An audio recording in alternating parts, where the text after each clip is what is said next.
บนะเป็นประกัดช่วยบอกบามาไอ้มนนะ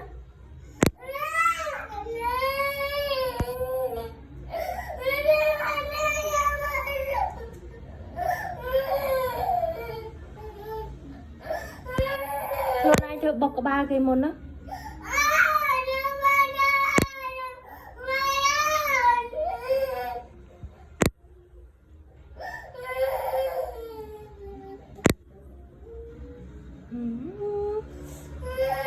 ba cái món thơm đào tuộc luôn này đào tuộc cũng sọt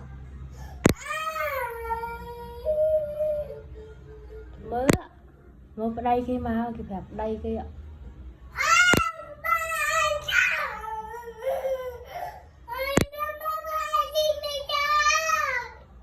cái giá tinh ma ai mà pôn cây nhám này cây mà nói con khôi nhám thì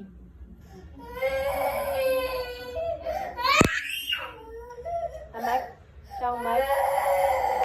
trong mấy trò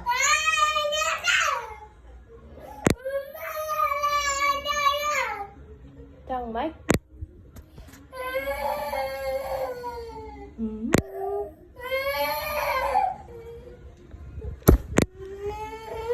vay kia thiết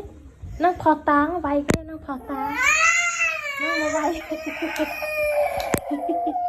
nó ngồi vay kia nó kho táng